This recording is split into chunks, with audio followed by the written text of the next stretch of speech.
తొందరగా రెడీ అవు నాన్న. శాస్త్రి గారు మనల్ని 9 గంటలకే బయలుదేరి వెళ్ళమన్నాడు. మనం వెళ్ళేది ఎక్కడికి రా? పెళ్లి చూపులకి.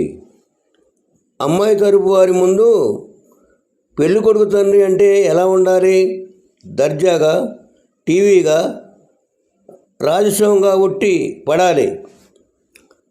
నా సంగతి ఏమో కానీ మీ అమ్మ ఎంతవరకు వచ్చిందో చూడు.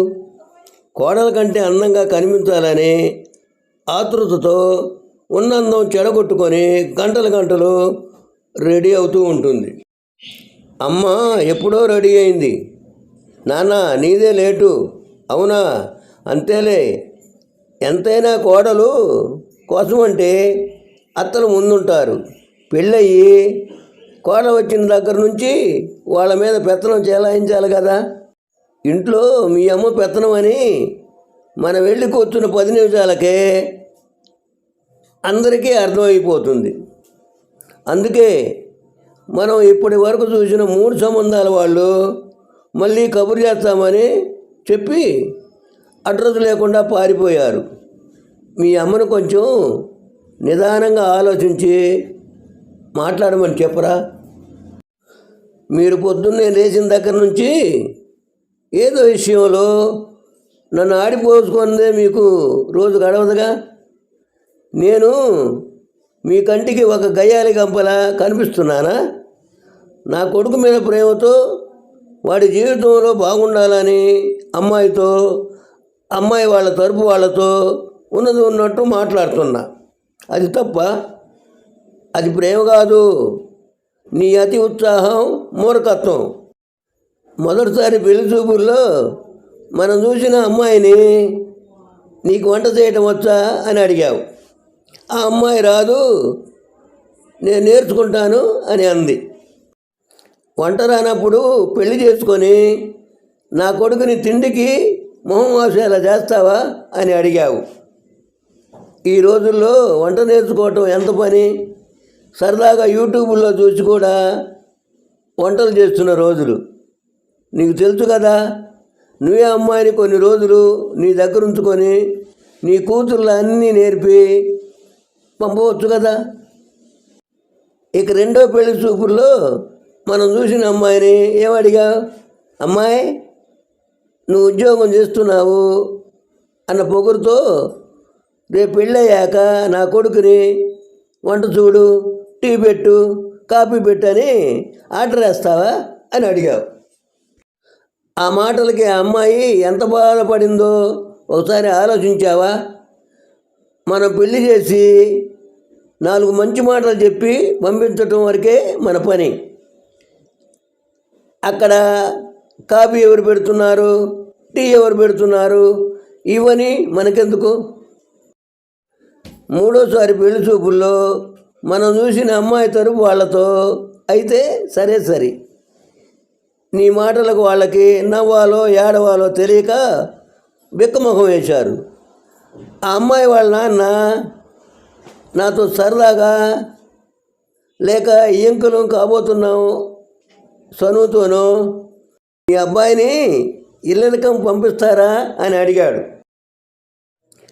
అప్పుడు పూనకం వచ్చిన దానిలా, నా కొడుకు అంత కర్మేం పట్టలేదు, నువ్వు అరగంట సేపు అరవకుండా ఇచ్చిన స్విచ్కి నువ్వు వాళ్ళతో మాట్లాడుతున్నావో వాళ్ళ మీద పోట్లు ఆడుతున్నావో అర్థం కాక నీ నోటి దురుసుకు దడిచి వాళ్ళు కాళ్ళకి పని చెప్పి పారిపోయారు. మళ్ళీ కనిపించలేదు.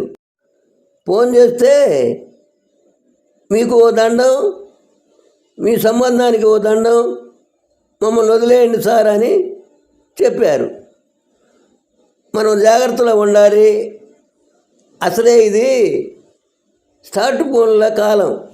ఈ కాలంలో ఆడపిల్లలు ఎంత ఫాస్ట్గా ఉన్నారంటే పండగ పూట కూడా పాత మొగుడేనా అంటూ OLXలో భర్త ఫోటో పెట్టి అమ్మేస్తున్నారు. అమ్మా, నాన్న, మీ ఇద్దరు మీటింగ్ ఆపి రెడీ అయితే పెళ్లి చూపులకు వెళ్దాం. అక్కడ అందరూ మన కోసం ఎదురు చూస్తూ ఉంటారు. ఈరోజు పెళ్లి చూపులు క్యాన్సిల్. మళ్ళీ ఏమైందమ్మా? శాస్త్రి గారు చెప్పిన ముహూర్తం దాటిపోయింది. అందుకే ఇంకో రోజు వస్తామని ఫోన్ చేసి చెప్పమను మీ నాన్నను.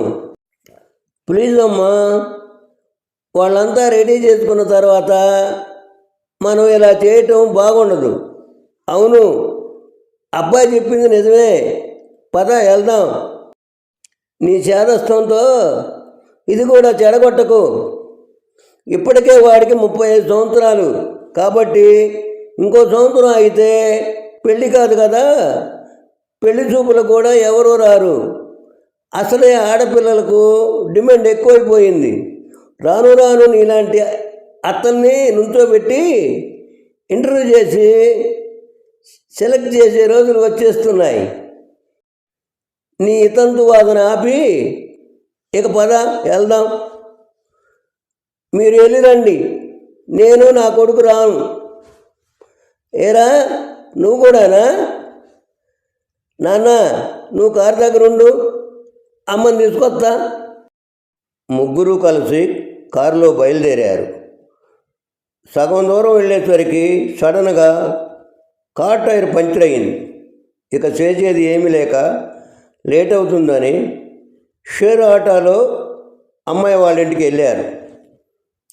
ఆటోలో పెళ్లి చూపులకు రావటంతో పీనాసి వాళ్ళ లేక వెనక ముందు ఏమీ లేదా, అబ్బాయికి జాబ్ అయినా ఉందా, లేదంటే అది కూడా అంటూ ఎటకారంగా నవ్వుతూ వాళ్ళలో వాళ్ళు మాట్లాడుకోవటం అబ్బాయి వాళ్ళకి వినిపిస్తూనే ఉంది.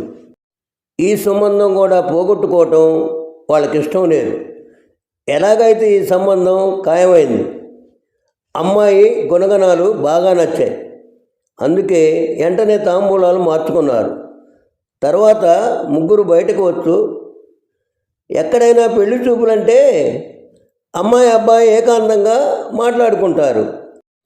ఇక్కడ విచిత్రంగా అత్తాకోడలు కొంచెం సేపు మాట్లాడుకున్నారు. అమ్మాయి బయటకు వచ్చి, సంబంధం నాకు ఓకే, పెళ్ళంటూ చేసుకుంటే ఈ అబ్బాయినే చేసుకుంటాను, లేకపోతే ఈ జన్మ అసలు పెళ్లి చేసుకోను అని అందరి ముందు ధైర్యంగా చెప్పింది. అసలు అమ్మ లోపలికి వెళ్ళి ఏం మాట్లాడిందిరా? నాకు మాత్రం ఏం తెలుసునా, అంతా అమ్మే చెప్పాలి. మీరిద్దరూ అలా తెల్లమొహం వేయకండి, ఏం జరిగిందో నేను చెబుతాను. ముందుగా మనం చూసిన అమ్మాయిలు అందంగా ఉన్నారు, మంచివారు. కానీ వారెందుకో నా మనసు గెలవలేకపోయారు. నేను లోపలికి వెళ్ళగానే మనల్ని కామెంట్ చేసిన వాళ్ళందరినీ లోపలికి పిలిచి వాళ్ళకి అర్థమయ్యేలా చెప్పింది. ఆ నిమిషం అక్కడే అనుకున్నా, మనల్ని ఒక మాట కూడా పడనీయని ఈ అమ్మాయి మన ఇంటి కోడలని. మన అబ్బాయితో పెళ్ళైనాక కూతురైనా కోడలైనా ఆ అమ్మాయే కదా. అందుకే నా పేరున్న ఆస్తి ఇక నుంచి తనదేదని చెప్పా. మా అమ్మ బంగారం.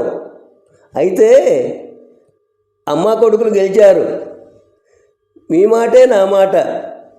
పెళ్లి పనులు మొదలు పెట్టడానికి ముగ్గురు ఆనందంగా అక్కడి నుండి బయలుదేరారు.